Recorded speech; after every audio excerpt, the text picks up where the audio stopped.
influence. Therefore, kids want to go and see the Stones now. Like, I mean, I'm talking like 15-year-olds. Yeah, well, that's good to know. And so, I mean, it is nice that people can have, like, that they like you, kind of, they're very influenced by you being a young bandstand as part of what you do. The same way that we were influenced by people exactly the same way, you know, very a whole rag bag full of people. But we were obviously had our idols and we copied them and we had to know all their songs backwards and, you know, up and coming bands think, well, I better learn Honky Tonk Women, you know, as a start or something, you know, and then you go on to have your own thing. It must be a bit weird though, because I'm sure mentally you haven't changed. You know, What, you still feel well, you're still going on stage and doing fantastic stuff. So you can't be feeling older, as it were. So, you know, is it weird now to be an influence to people? Well, it does not happen overnight. You know what I mean? So it's you gradually get used to it. You know, you sort of grow into this role and slowly. And you see bands that come up and copy you because it's been a long time. I mean, our first band I realised that was quite popular that copied us was Aerosmith, and it's really a long time ago. I mean, that's like they were such a copy of the Rolling Stones, and that's like 15 years ago, and they don't even think of Aerosmith as being a copy of the Rolling Stones. But you asked them, and they were just pretty slavish, and so you know, it's been going on for quite a long while. But that was just a one-off, and then you see like more and more. You go, oh wow. And then you realise that, but it's a compliment, you know. I take it as a compliment, and as I said to you before, I used to copy people completely, so it's nothing really wrong with it. But no one can quite sort of live up to the Stones' lifestyle, the raunchy, the real. I mean, there's no one who's really topped that rock and roll lifestyle. Well, lots of people have had a go at it, and no, it's not. Yeah, well, it's become sort of part of the thing, but you have to live to tell the tale. That's part of it, I think. I mean, do you feel that you still want to be like that, or there's a... No, I don't want to be like that. People want you to be like that, or they're disappointed that you're not, if you're not like that. But, you know, that was when you were 20 and you behaved like when you're 20. It's not really, you know, I don't think... Just doesn't mean to say you want to be an old sort of fogey or anything, but you don't want to be just beating your brains out, you know. I mean, just for nothing. It's just one phase of your life. You have other things that interest you or that you wouldn't want to do. So you've just, going back to coming... Like party all night in Stockholm for the last week and so on. Oh, God. Keep promising myself a night off. Tonight I won't go out, okay. Yeah. But you've had like a month off really, apart from Amsterdam. You've always had a month off. I mean, is that important to... Do you actually go and recharge your batteries and I really get away needed from it. the guys? And yeah, I really needed the month off, I really did. I did some fun things, you know. I went up and, you know, had a look at the Great Barrier Reef and all things like that. It was good fun. And I went to England, which I hadn't been for a long time, and had a look round. And it was good. And then we started this. It seemed to go very quickly a month. Oh, God, yeah. So, I mean, you feel recharged for you? Are you feeling you want to get back on? Yeah, I'm ready to do it, you know. And I'm looking forward to doing Europe because it's always fun, it's different, and see a lot of people and a lot of friends can come visit you, you know, it's just kind of close. And people coming from London all the time and from wherever else. So it should be fun. And then you've got to do London. I mean, is that... Yeah, go on. It's always a bit of a challenge, to be honest. I mean, I think every performer will tell you that a London audience is not easy. It's not a pushover, you know. It's quite hard work. Because they've seen everything. It's like a big capital city. It's like New York, you know. Okay.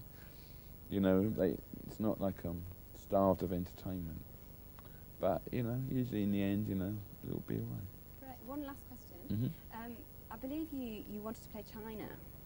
Yeah. And they wouldn't let you. Well, no, they're not into having any rock bands. They had Roxette play, and they stopped the show. It was sort of like a test thing for them. And some people stood up and they stopped the show. That was it. But, you know, I think it's good to go because I think that... I mean, I know that Wham went, but it was a long time ago now. It really wasn't. That was a one-off, and they didn't want any more after that. You know, it's that... And I think that they're very... they want, you know, like consumerism, but they don't want any outside influences. But you know, you can't have one without the other, and you can't have TV without them wanting people coming live and so on. So I think it'll happen soon, whether it happens with the Rolling Stones or someone else. We'll see. You're too raunchy for them, basically. It's not really. I don't think the Rolling Stones per se. It's just that they don't understand that you can have a good time and stand up and wave your arms around, and then I think it's basically they're very insecure about their system. It's a shame because you were saying in the press conference that you've really enjoyed going to like new places and seeing new places. Like what happened in Argentina, which was amazing. Is that the first time you played in Argentina? Yeah, we never played in Argentina, and a lot of these countries are very worried in the old days of whether it was now, like this year, China, or 10 years ago, say Argentina. And they're very worried about people coming there or the behaviour of people inside. And it used to be just like that in America.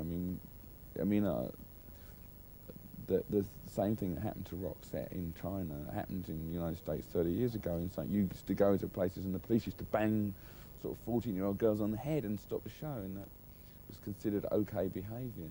So, in a way you go, well, it's just a little bit behind, really. It's not totally different. But it is good fun to play new places.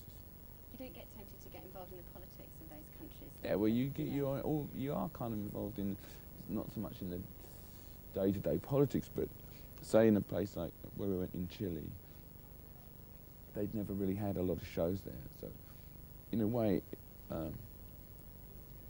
they announced that the day we got there that they'd finished censorship. It was really a new thing, that even though that the country had been become democratic, it's a slow process, and they'd had curfews for so many years that people didn't really know how to hang out anymore. They'd forgotten. I know. They told me this, and at 9 o'clock they just looked at their watches and went home, and they sort of forgotten kind of to hang out late and go in the squares and cafes and so on. And so these kind of trips by, I'm not saying just the Rolling Stones in one thing makes it all wonderful, because it's bullshit, but that they feel that they're part back of the regular kind of society that they want to be in and so on. And yes, they can have concerts like everyone else, and they can start out till 11 and go out for a drink afterwards and sort of have a normal kind of city life. It's bizarre. I mean, you almost can't imagine it, because we have such a you can't imagine it to us, and we don't ever had curfews and things like that since we've never known about them. So we take all this for granted, but in these countries it's new. We finished. Thank you very much. Bye. You know about this, don't you? No. Mike Kaufman. Yeah, I know that is. He faxed over some. Tony knows about this. Some questions. Oh yes, we got Music Day VH1 thing. Yeah. So what are we going to do? So 3 questions, which I'll Tell me ask what they are. Okay. All 3 up front, and then. Yeah, go on. Tell me something. Sing us something to say. What inspired you to launch National Music Day? In what way would you like the concept to develop? Yeah. And the last one is, where will you be on the day this year? Oh, God. Belgium, I think. Yeah, you might know. You've got the list. Hang on, I've got the tour dates. I think it was Belgium, 24th of June. Eating chips. Yeah, eating chips in Belgium. Yeah, is that right? Well, no, it'd be more than chips in Belgium. Oh, yeah, and then he would like you to do that.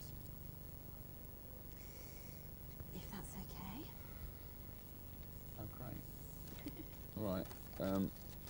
All right, so you're going to ask me this. Shall I ask you a question? Yeah, it will help me to prompt. Yeah. Shall I move this? Is this okay? No, it's okay. Okay. Yeah, All right, go on. right. Okay. Mick, what inspired you to launch National Music Day?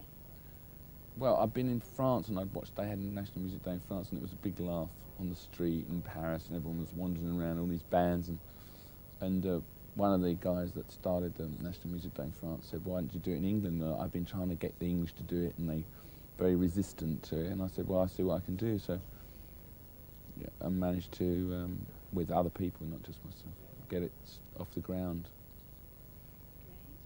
Great. Okay, in what way would you like the concept to develop?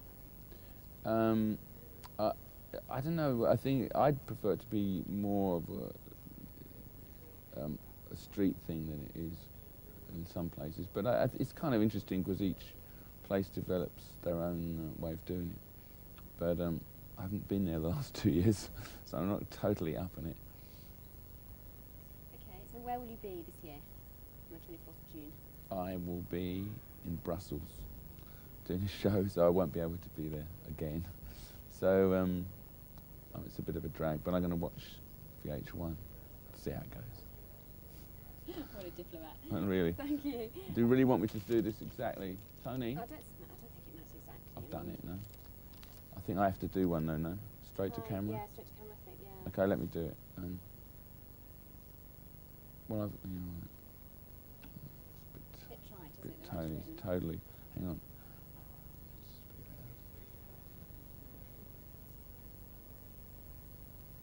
Well, I won't be there on National Music Day. I'll be watching it on VH1, the Midsummer Live, I think it's called. I'll be out in Europe playing gigs with the Stones, but I hope it's going to be a really great show. That do?